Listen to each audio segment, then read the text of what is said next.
Hello, welcome to Red River Card Adventures. This is Music with Mason. I'm your host, Mason. So today on the show, we are going to see behind the scenes on Elsie Bear's kitchen and learn the history and cook something special. So good morning, Rob, and good morning, Mike. Good morning. Good morning. So I have some questions. So why is it called Elsie Bears? We're called Elsie Bears because we're actually named after a woman named Elsie Bear. She was from Grand Marais, Manitoba, and she moved to Selkirk with her husband back in the 60s, and she started doing a Christmas dinner for all the needy people in the area in Selkirk.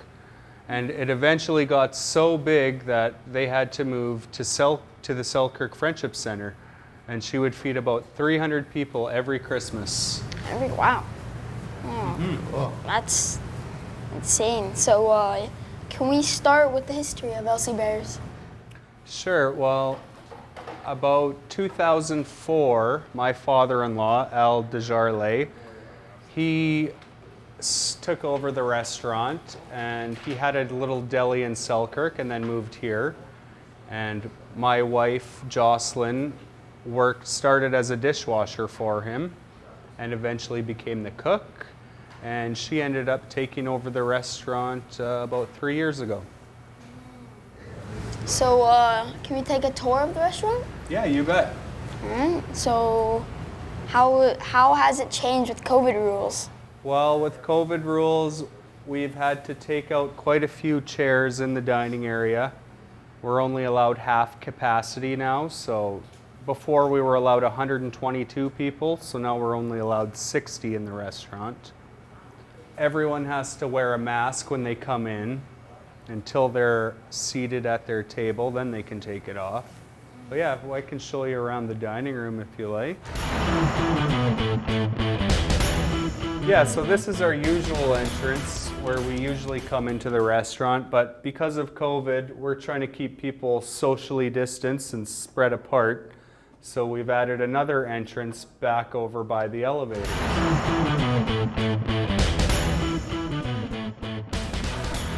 So yeah, now with COVID, you can see we've got social distancing markers all over the floor. Just in case we get a big lineup, we can make sure everyone is spread apart. Yeah, so now if we have a big line, everyone can line up all the way down that hallway and we're still being socially distant.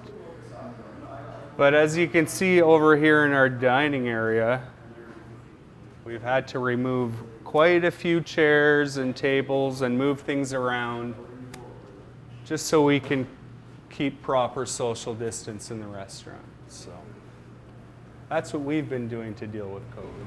It's a lot of chairs. Yeah, we've had to stack up quite a few and put them off to the side. So yeah, now when people come in, they follow the little red dots all the way along the floor, and then they can come over to the till here and place their order. So you want to talk about the amazing menu? Yeah, you bet.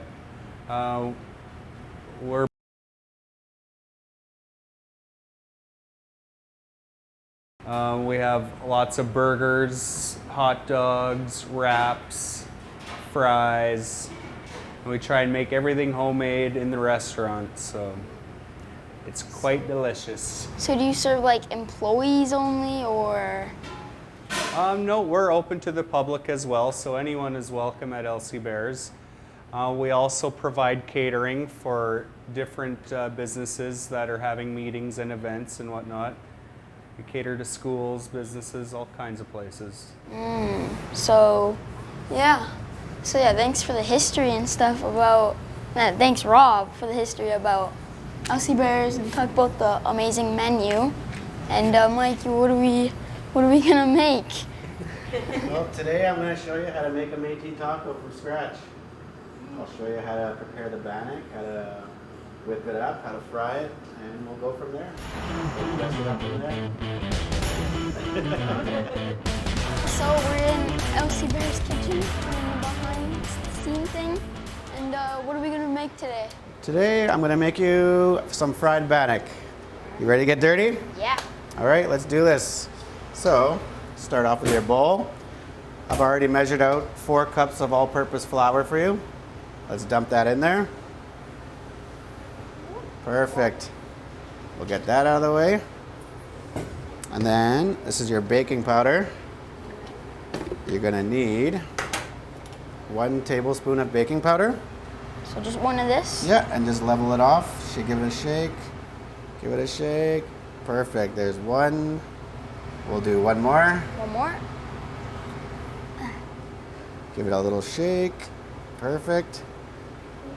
And maybe just a little half guy. Just a halfer, yeah. Perfect. That. Yeah, that's your baking powder. Okay.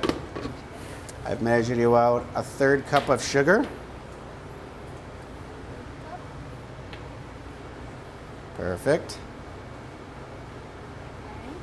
And just a dash of salt, so like 2 of them. Perfect. Yeah, I think I hit like 3. So that's fine. Take your whisk, mix all your Whisk it? dry ingredients. It's a big whisk. That's a big whisk. Mix it all up. Get all the clumps out. That's just mixing your dry ingredients and just getting all the clumps from the flour out. Perfect. Looks good. Awesome. And then you'll just give it a little shake to give it a level like that. And then you're gonna make a well. So you're just gonna go in the middle and push to the side. Make a well. You wanna give it a shot? Yeah. Here you go, I'll take that from you. And just make a little well. Right to the center? Right to the side, yeah. From the center to the side. Perfect. Like that. Awesome, awesome. I already measured out your water. We're gonna do 1 2/3 cups of lukewarm water, and then we're gonna top it up to 2 cups with milk. So there's 2 cups. And then we're gonna take some extra virgin olive oil, and you're gonna pour just until you see bubbles come up to the top. Okay? And then you stop. You see the bubbles come up? Yeah. Perfect. So, we'll make our well. Get it all pushed up as much as we can. Just like that. Okay. And then you could take your and pour it right smack dab in the middle. All of it. Right in the middle. Awesome. Perfect. Now this is the hard part. Getting it all into a ball. So what I do, how I was taught, I'll just take some off the sides and just stir it in until it gets mixed up with the water and the milk mixture. There you go, see, and we're just gonna mix it up. We're not gonna mix it all. Alright. We're just gonna get that little paste going in the middle, okay? Okay. And then once you see it all gone, Uh-huh. start dragging your fork and just adding little bits at a time. Alright. Little bits at a time. So you want to try it? You want to give it a Yeah. stir? Yeah. You'll feel it getting thicker. See? Now just slowly start grabbing some off the sides. Perfect. Perfect. Gets a little hard after a while, eh? You really got to stir it. Want me to finish her off? Sure. Okay. It gets a little hard, eh? So just keep going. You're just gonna keep going like that. Then once it starts to get into like a really thick ball, then you could start incorporating the rest of the flour. By the end of it, all that flour will be gone. Ooh. Then we could just start turning your fork into like a circle motion. You see how it's all coming together now? Yeah. See that? Perfect. It's all coming together. All coming together, and watch. It'll all form into a ball. Hopefully. See how it's forming into a ball? Yeah. Yeah. Perfect. So, once you get it like that, I got some flour on the side here. Take a pinch and just cover the surface for me so it doesn't stick. You can do more than that, lots. Get a nice big pinch. Big pinch. Yeah. Like that. Perfect. Then you can just take your hand after and just go. And then nothing will stick. And now look at, once you get it to the wet spot of the dough, it's going to be hard to handle. So what I do as a little trick, a little bit of flour in your hand, okay?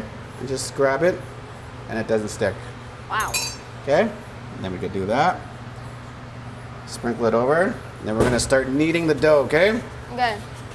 What I'll get you to do is keep putting flour on top for me. Okay? Like this? Yeah, just keep going, yeah. Perfect, perfect. Keep going, yeah. See how it's all coming together now? Yeah. Yeah, you can keep it more. Perfect. Let's try that. Let's see what that does. More flour. Perfect. Let's stop there. Let's see what All that right. does, okay? All right. See how it's coming in together in a nice dough? Uh-huh. Want to It feel it? looks Want to touch the nice. consistency? Nice, eh? Yeah. So once we get it like that, I'm just gonna get my hands clean here. Uh-huh. Just all the big chunks, okay? Okay. And then we'll take another pinch of dough, that flour, and we'll just spread it across. Because once you take that out, we don't want it to stick, right? Uh-huh. So we'll just keep adding flour as we go and just work it in. Okay? Okay. Keep turning your dough so it doesn't stick. Because every time you put pressure on it, it's gonna stick to your table. Oh. And then we just want a nice, even dough. Fold it, and then this is where the hard part comes in. We gotta knead it. So kneading, you fold, push. Okay. Fold, push. It's a little sticky. You wanna give it a try? Yeah. Your hands are gonna get dirty. I'll show you That's one more good. time, okay? Okay. So, Fold. side, fold, push. Okay. Side, fold, push. Give it a shot. Side, fold, push. Yeah, it gets hard. Okay, so like this. Yeah, and then just kind of pick it up, fold it, and knead it with your palms. Is this your first time trying it? I've done it before, but oh shoot, I got it. Here, I'll give you a hand there. So sticky. So, right? Yeah. There. Just that's what the flour's there for. Sprinkle on top, and we'll just knead it like that. It's almost done. I'll give it a couple good kneads, okay? See how it's still sticky? I just take pinches and keep going. That way it doesn't stick, right? Okay. Once we get the dough where I want it, see how it's still sticking? Not ready. Yeah. Sticky is no good. Sticky is no good. So once we get that going, still sticky. See, now that's what you want right there. See how it bounces back at you? That's good. Okay? Yeah. So, we will put a little more flour down. And then we'll just knead it out to the thickness we want. You want to try that? So all Yeah. you're doing is just pushing it That. out. Pushing it out. Yeah, here, I'll put a little bit down there. Give it a shot.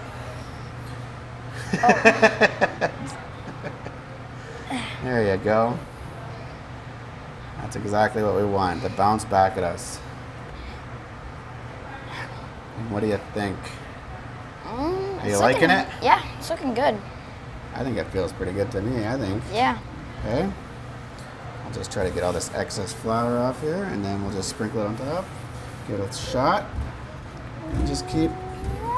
Oh, that's all I can Okay, get. and this is almost ready to be thrown in the deep fryer. All right. You want to cut it up? Sure. Okay. So we'll do it like that for now. It's the trick, the pizza cutter. So you'll just do a line. Okay? Okay. We'll do some big pieces of bannock. Oh, Like wow. that. And for the trick to cook it in the middle, A line. a line right down the middle. Open it up. Okay? You want to give it a shot? Here, I'll do Yeah. this one for you, and then you can just like that. Okay. Here, I'll get some flour there so it doesn't stick for you. Give it a shot, Mason. So right here. Yeah, just watch your fingers. Yeah, and just push down and go. Okay. These will be your pieces. All right. And you just cut them however you want, actually, any kind of shape you want. Oh, Right there. Boom. I'd cut that one right down the center, boom. and then do your center cuts. Oh yeah, center cuts. Yeah, Boom. perfect. Pick it up. How's that? That looks amazing. I think that looks pretty good to me. And there it is. More. Whoop. I don't know why I did it this way, but That's okay. oh no. There we go. That's okay. And we'll just take that. One cut. One cut. And we'll do a nice giant piece. Okay? Yeah. And that's it. Ready for the deep fryer. Yeah. All Wanna go right. try it out? Yeah. Let's go try it out then. Let's get our hands washed up first. All How's right. your hands looking? Pretty. Okay. Looks Let's like my wash up. skin. Perfect. All right, we're at the Deep part where fry. we get to cook it. Are you ready? Yep. Okay, here's the. Want to show off your masterpiece? That's before the fry, Before, see, amazing pieces of bannock. and then we'll take one of your amazing pieces of bannock, and then we will just very carefully move it around the oil first, and then let it go. You'll watch it pop up. See? It rises because of the baking powder inside of it. It fluffens the texture of the flour so it comes up faster. It's an oil pool. It's a hot tub. An Oh, oil it's so hot tub. in there. And then maybe about 2 minutes, 2.5 minutes each side, just until you get a little bit of browning on it. See? Flip it. Beautiful. How's that look? It's looking good. So this is the Métis taco. It looks amazing. This is the bannock we made. As you can see, it's right here, peeping out. So I'm gonna take a bite. It's probably gonna taste amazing. Oh, I know it's gonna taste amazing. Oh, Try that out. Use your knife. There's a knife there if you need it. yes. Need the knife to get some of that bannock. Yeah, for sure. Like that. Okay, well, There you go. boom, boom. There it is. Give it a shot. Delicious. Really good. It's amazing. Thank you. I'll rate it a 10.5 out of a 10. So, Perfect. yeah, it's pretty good. So yeah, thank you Elsie Bear's Kitchen for letting me check out behind the kitchen and make bannock and the history, telling me about the history. It was really good. Thank you, Mike. You're welcome. It's It was been a really- pleasure. It was fun. And come to Elsie Bear's Kitchen because they make amazing food. And check them out on Facebook. So have a good day. Bye.